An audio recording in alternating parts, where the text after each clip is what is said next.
오늘은 속사랑과 소망이라는 제목으로 같이 은혜 나누기 원합니다. 어느새 나이를 먹게 되면 이게 단어가 잘 떠오르지 않습니다. 바로 나와야 되는데 저거 그게 뭐더라 이렇게 할 때가 참 많이 있죠. 그래서 어떤 분들은 실수도 저지른다고 합니다. 그 어떤 사람이 환갑잔치가 기억이 안 난 거예요. 그러다 보니까 육순하고 환갑이 겹쳐진 겁니다. 그래서 물어봅니다. 육갑잔치 잘 치르셨습니까? 애기 엄마가 교보문고에서 책을 찾습니다. 점원이 와서 무슨 책 찾으세요? 그러니까 도와드릴까요? 그러니까 엄마가 이렇게 얘기합니다. 돼지고기 삼형제요. 점원이 아기 돼지 삼형제를 찾으시는군요. 네. 친구 집에 가니까 어머니가 이렇게 말합니다. 포크레인 먹으라. 알고 보니까 콘프레이크였고.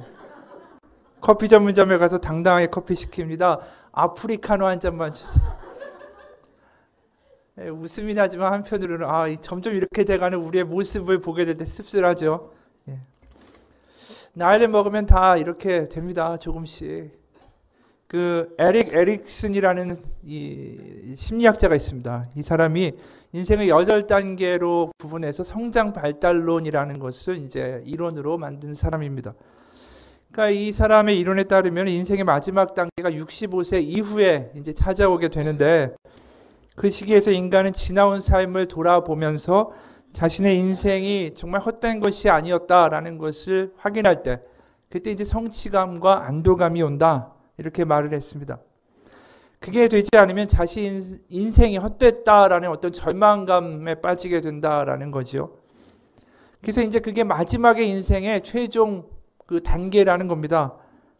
그런데 이제 자신도 나이를 먹으면서 그런 어떤 만족감과 성취감, 내 인생이 헛된 것이 아니었구나 라는 어떤 마무리를 할 거라고 생각을 했는데, 그렇게 고귀하게 마칠 거라고 기대를 했는데 생각보다 너무 오래 사신 거예요, 이분이. 그래서 91세까지 살게 됩니다. 그러면서 자신의 정신과 육체가 이게 자꾸만 허물어지게 되는 것을 경험하게 됩니다. 근사하게 마치는 게 아니라 질병이 있고 장애가 생기고, 그러다 보니까 결국은 이 8단계로 끝나는 게 아니라 인생은 9단계가 있다. 그 마지막 단계는 뭐냐 하면 결국은 아무것도 할 수 없어서 결국 다른 사람들에게 의지해야만 하는 단계가 있다. 그걸 인정하게 된 거죠. 인생이 아무리 근사하다 할지라도 결국은 우리는 노쇠하게 되고 질병을 맞게 되고 결국은 죽음이라는 것을 피할 수는 없습니다. 오늘 본문을 보게 되면 그거하고 이제 같은 맥락이겠죠. 겉사람이 날로 낡아진다라는 표현을 합니다. 이 사도 바울의 나이가 나이가 90대거나 아니면 어떤 노인인 것은 아닙니다. 그런데 그가 전도자로서 약 20년을 살게 됐어요. 지금까지 고린도 후서를 기록할 때. 그러면 이제 20년을 살면서 그가 겪었던 이야기가 고린도 후서 11장에 보면 어떤 전도의 삶이었는가 기록되어 있습니다. 23절부터 27절까지 제가 한번 봉독하겠습니다. 그들이 그리스도의 일꾼이냐 정신없는 말을 하거니와 나는 더욱 그러하도다.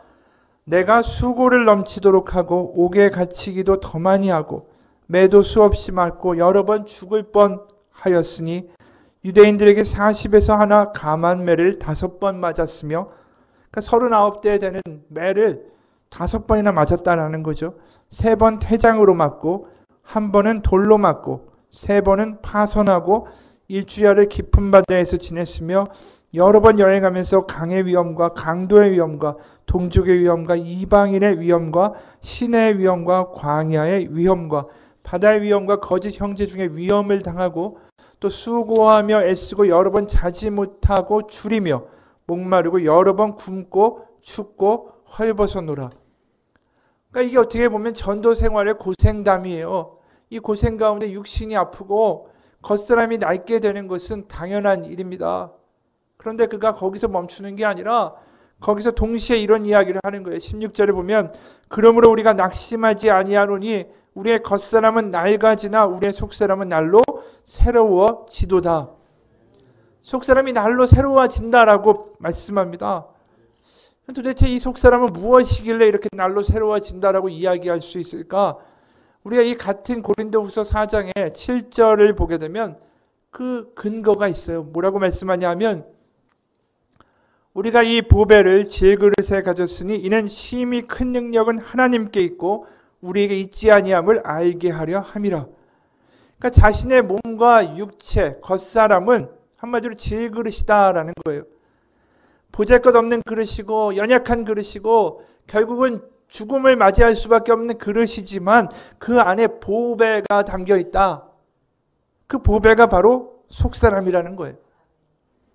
질그릇에 보물이 담겨 있기 때문에 우리는 겉사람이 후패하지만 우리는 보물을 담은 보물단지가 되는 거죠. 그렇기 때문에 우리가 깨어지기 쉬운 육신 가운데 연약한 가운데 있다 할지라도 속사람이 살아있다면 우리는 보물이 담긴 사람이 됩니다. 그러니까 매일 성령 안에 주님 안에 머물러 사는 사람이 그 속사람이 강한 사람이요 보물 사람이 되는 거죠. 그 보배가 예수님의 생명이고 성령이고 하나님이고 내 안에 하나님이 계실 때 내 겉사람이 연약할지라도 그분이 나에게 힘을 주고 나를 이끌어 가십니다. 이목숙이라는 분이 있어요. 이분이 샘터라는 잡지에 자신의 수기를 냈는데 그 수기가 당선이 됐습니다. 그 내용이 이렇습니다. 저는 횟수로 7년째 투병 생활 중인 25살의 여자입니다. 뭐라고 마땅히 이름 붙일 것이 없어서 투병 생활이라고 억지로 끌어다 붙이긴 했지만 그것은 사치스러운 이름이고 사실 제 몸에서 정상적인 신체 기관은 눈과 귀뿐입니다. 저는 식물인간을 간신히 면했을 뿐 걷지도 말하지도 못했으니 누군가 시중을 들어줘야만 했습니다. 그러나 부모님은 장사하느라 언니는 회사에 동생은 학교에 다니느라 제 곁에서 간호할 사람이 없었습니다. 궁여지책으로 분가해서 사는 올케가 연년생 젖먹이 조카 둘을 데리고 출퇴근을 하면서 저의 병수발을 했습니다. 약 1년 후 걸음이 갓난아기 걸음마 정도가 될 수 있어서 저 혼자 집을 지키게 됐습니다. 사람들의 경멸하는 눈초리가 두려워서 저 스스로 달팽이처럼 내부의 세계로만 침잠해 갔습니다. 그리고 그때부터 저는 죽음을 생각했지요. 가족들이 자신의 생활 무대로 떠나버린 텅 빈 방에 남아서 저는 온종일 죽음만을 생각했습니다. 발전도 희망도 없는 이 삶에서 탈출할 길은 그것뿐이라고 생각했죠. 어느 날 밤에 저는 짤막한 내용의 유서를 남기고 몰래 집을 나갔습니다. 먼저 가는 불효 자식을 부디 용서해 주세요. 이것이 저의 마지막 효도입니다. 차가운 빗방울이 이마를 때리고 지나갔습니다. 정신없이 걷던 발길을 멈추니 칠흑같이 어두운 강변에 혼자 서 있었습니다. 강변은 무덤처럼 조용했습니다. 발밑으로 찰랑거리는 물결이 지나갈 때 저는 하늘에 무수히 박혀 꽃같이 빛나는 별들을 우러러보며 마지막 기도를 했지요. 하나님, 이 가여운 영혼을 받아주세요. 이상한 일이었습니다. 기도를 하고 나니 마음이 아주 편안해졌습니다. 동시에 죽는다는 것도 별일 아니구나라는 생각이 곧이어서 이대로 죽기는 너무나 허망하고 억울하다는 생각이 들기 시작했습니다. 그래, 좀 더 살다가 죽자. 좀 더 살다가 그동안 열심히 살다 이제 하나님께로 돌아갑니다라고 떳떳이 말할 수 있을 때까지 열심히 살아보자. 그때부터 지겨운 병마와의 전투가 시작됐습니다. 기어코 승리하고 말리라라고 저는 결심했습니다. 집에서는 한바탕 난리가 났었습니다. 그러나 그날 이후로 다시는 죽음을 생각하지 않고 삶을 생각하기 시작했어요. 남에게는 있고 내게는 없는 것을 생각하기 전에 남이 못 갖춘 것을 나는 가지고 있다라고 생각하기 시작했습니다. 이를테면 맹인에게 없는 빛, 나는 그 빛의 충만함 속에 살고 있다. 고아에게는 없는 부모가 있으니 나는 행복하고 경련하는 턱을 베개에 얹고서 왼손으로 20초에 한 자씩이나마 하고 싶은 이야기를 이렇게 쓸 수 있으니 그 또한 행복하지 않은가? 그렇게 생각한 것이지요. 저는 믿습니다. 저는 반드시 쓸모가 있으리라고. 조약도 하나라도 하나님께서 결코 쓸모없이 창조하지 않으셨습니다. 그런데 하물며 사람이겠습니까? 이게 글의 내용인데 이분이 쓴 글 내용 중에 20초에 한 글자씩 쓸 수 있다라고 그랬어요. 여기 있는 글자를 세보니까 한 1870자 정도가 됩니다. 그럼 제가 지금 읽어드린 이 짧은 글을 쓰는데 얼마가 걸렸냐면 10시간이 걸린 거예요. 10시간 동안 펜과의 사투를 벌여서 이 내용을 적은 것입니다. 이 여인에게 겉사람은 무너진 거죠. 그런데 그녀에게 속사람은 날로 새로워지고 있습니다. 우리에게 정말 중요한 건 겉사람이 아닙니다. 껍데기가 아니고 속사람이 강건하지 않으면 아무것도 아닙니다. 어느 순간이든 겉사람은 아플 수 있어요. 그리고 죽습니다. 죽고 썩어 땅에 묻히게 되어 있습니다. 그렇기 때문에 빌립보서 3장 8절에 바울이 그리스도를 아는 것 때문에 내 안에 계신 보배 때문에 내 겉사람에 속한 모든 것을 버리고 심지어 그것을 배설물로 여긴다라고까지 이야기를 합니다. 우리가 겉사람이 아무리 근사하다 할지라도 아무리 화장을 한다 할지라도 결국은 주름이 드러나게 돼 있고 어느 순간에 아프게 되어 있는 거예요. 지금으로부터 100년 전에 1912년 4월 14일 밤 11시 50분에 타이타닉호가 빙산과 충돌해서 1000명이 넘는 사람이 죽었습니다. 영화도 있죠. 그 배가 출발하기 전에 벨파스트에서 이미 석탄 그 창고 화재가 있었는데 그거 은폐하고 그냥 출발했습니다. 그리고 빙산과 충돌하기 전에 6번이나 충돌 경고가 있었는데 그거 무시하고 전속력으로 달렸어요. 그리고 2200명의 승객을 태웠는데 군명보트는 1178명 정도만 태울 수 있는 군명보트를 싣고 달렸습니다. 게다가 선원들도 훈련이 안 돼가지고 그 배에 군명보트 내린 다음에 사람들을 다 태우지도 않고 750명만 태울 수밖에 없어서 그렇게 많은 사람이 죽었던 게 타이타닉호의 사건이었습니다. 근데 아이러니컬하게도 그 배의 이름이 어디서 왔냐 하면 그리스 신화에서 하늘의 신이라는 우라노스와 지구의 여신이라는 가이아 여신 사이에 태어난 괴력의 신의 이름이 타이타닉이었어요. 그러니까 얼마나 화려하게 만들고 그 당시의 기술을 가지고 얼마나 근사하게 배를 만들었는가. 그러면서 결코 가라앉지 않는 배라고 자부한 그 배가 북대서양의 얼음장 같은 바다 아래로 침몰하고 말았습니다. 사람들은 근사하고 아주 웅장하고 멋있는 거에 현혹됐는데 나중에 알고 보니까 타이타닉의 배의 강철의 두께가 10cm밖에 안 되는 거예요. 이 정도밖에 안 되는 거죠. 그러니까 삶과 죽음을 가렸던 그게 고작 10cm밖에 안 됐던 겁니다. 그냥 빙산에 부딪히니까 그냥 깨져서 가라앉은 거예요. 결국 그들은 자신들이 안전하고 근사하다라고 믿었는데 결국 그들을 지켜주는 것은 고작 10cm짜리의 강판이었다라는 거죠. 아무리 화려하다 할지라도 고작 10cm의 강판 가지고 버틸 수가 없는 겁니다. 안이 강하지 않으면 겉이 아무리 화려해도 결국은 다 아무 소용이 없는 거예요. 겉사람이 화려해도 속사람이 연약하면 결국 무너지고 포기하고 침몰하게 되어 있습니다.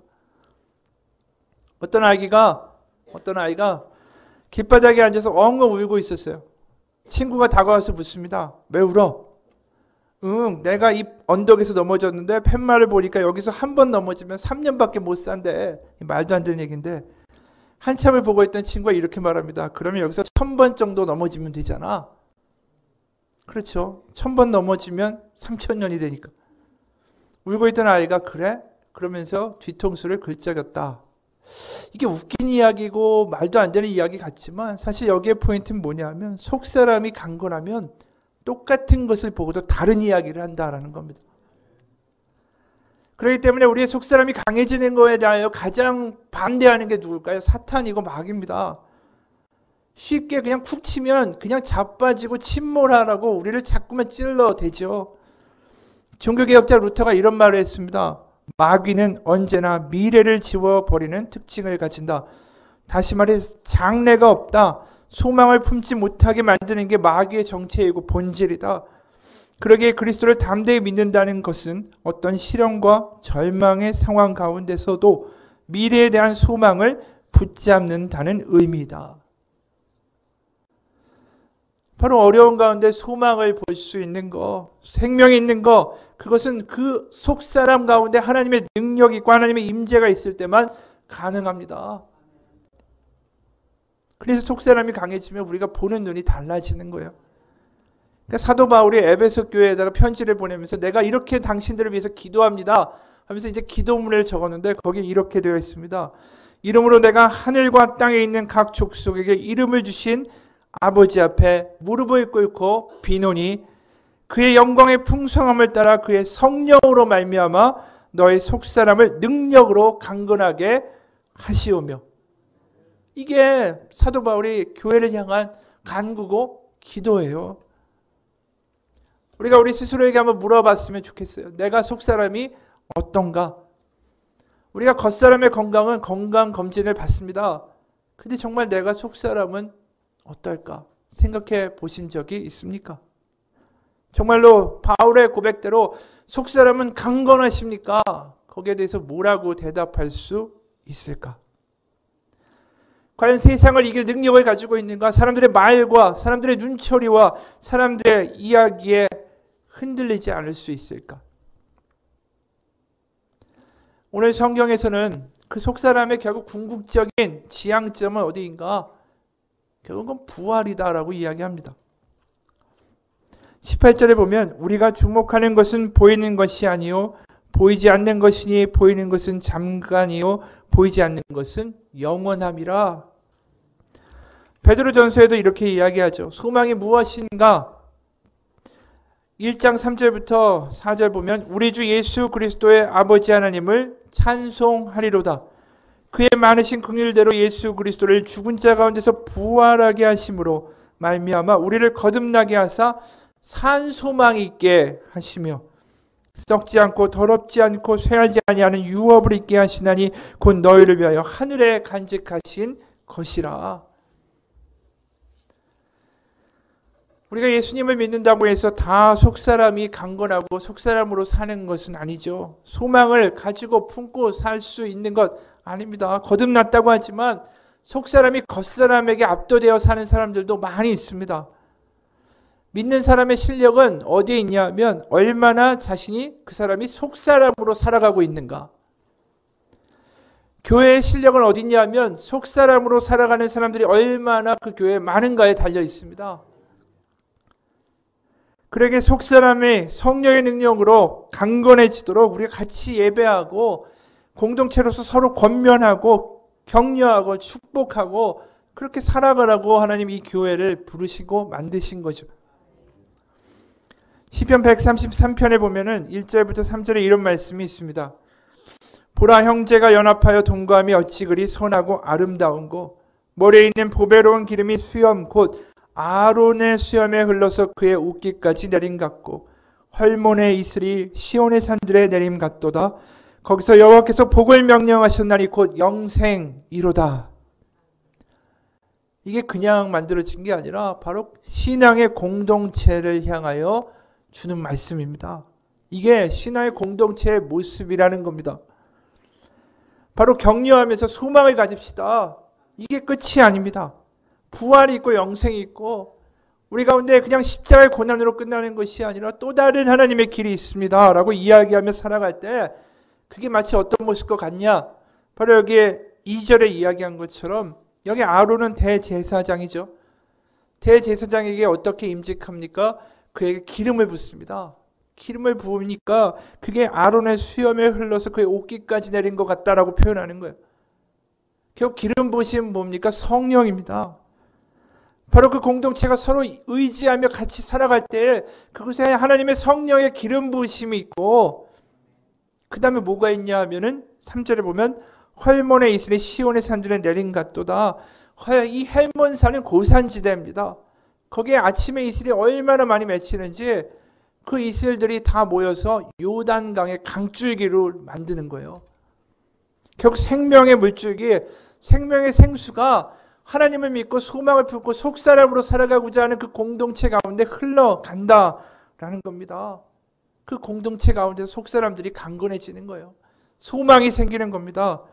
이것이 끝이 아니다라고 이야기하는 사람들이 이 자리에 있는 거죠. 어느 교회에서 한 집사님이 이런 일을 겪었대요. 수요 예배를 드리고 나오는데 허름한 잠바 차림의 한 중년 남자가 한 젊은이를 앞에 놓고 혼신의 힘을 실은 쉰 목소리로 복음을 전하고 있었습니다. 복음을 전하는 그의 모습은 너무나도 진지해서 애절해 보이기까지 해서 너무나도 큰 감명을 주었습니다. 제발 이 복음을 듣고 그냥 흘려보내지 말고 붙드세요. 오직 그것만이 당신의 살 길이요 생명을 얻는 길입니다. 내가 어떻게 해서 당신을 잘 이해시킬 수가 있을까요? 내가 어떻게 하면 하나님이 사랑하시는 당신이 사망의 늪에서 벗어나 생명의 샘을 바라보게 해줄 수 있을까요? 영혼에 대한 애절한 사랑이 절절히 흘러나오고 있었습니다. 복음을 전하고 있는 그에게 더 이상 나라는 존재는 없어 보였습니다. 자존심도 없고 체면도 없고 주변 사람들도 없고 오직 구원의 길로 인도해야 할 한 사람만 보이는 것 같았습니다. 저것이 예수님의 마음이구나. 저 사람은 진정 예수님의 마음을 가졌구나.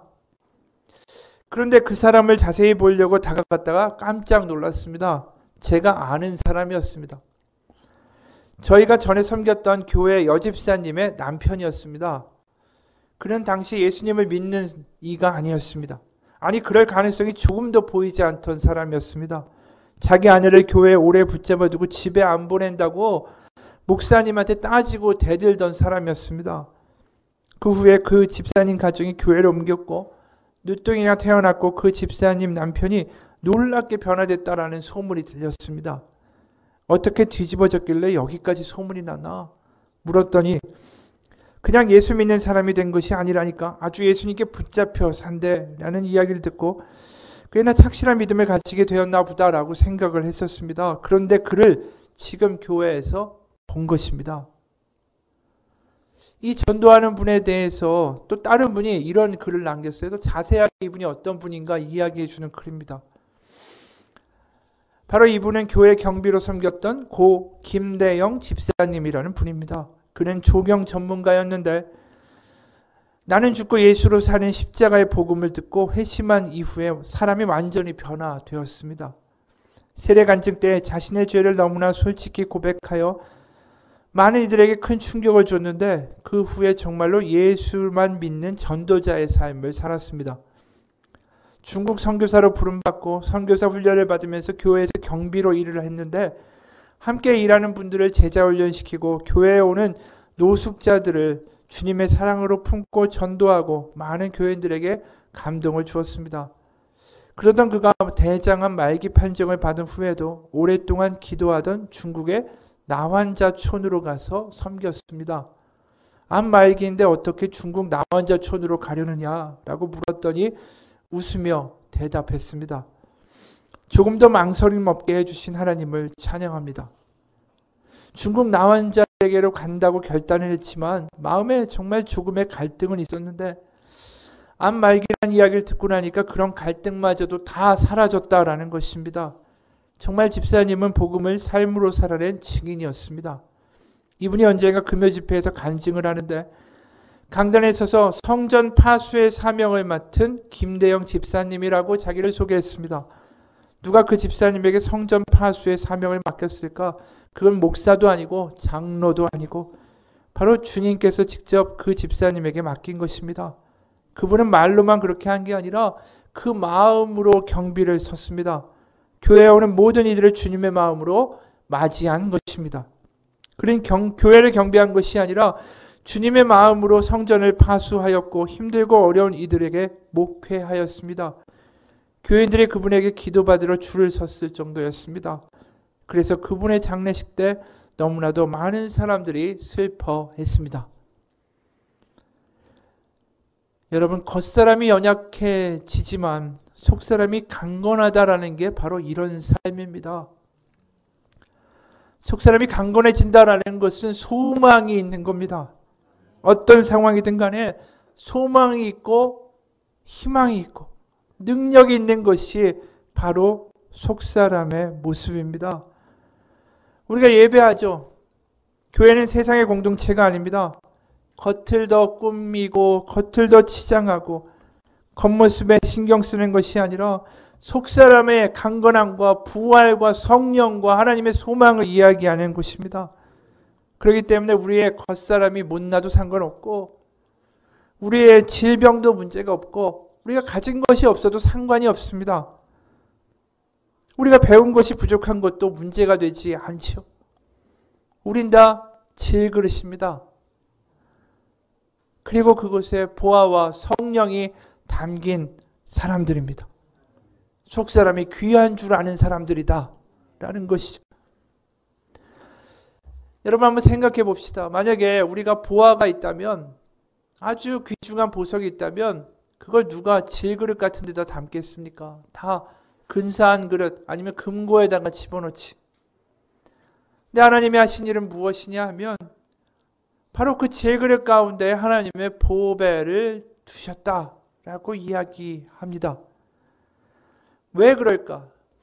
그것은 우리가 정말 못나고 질그릇인데 하나님의 보배가 담겼다라는 게 얼마나 감동이 되겠어요. 그런데 자신이 잘났고 자신은 근사하고 자신은 괜찮다라는 사람에게 보화를 주었을 때 그 사람들이 감격하고 감사하고 기뻐할까? 그렇지 않죠. 우리는 질그릇이다라는 것을 인정할 때에 그것에 정말 보배를 만나게 됩니다. 그리고 그것에서 소망이 자라나는 거죠. 오늘 16절이 이렇게 됩니다. 그러므로 우리가 낙심하지 아니하노니. 이 그러므로라는 이야기는 그 앞에 낙심하지 않는 그 근거가 나온다라는 뜻이죠. 그럼 왜 낙심하지 않고 날로 겉사람이 후패하고 낙지만 자신이 속사람으로 새로워진다라고 이야기할까?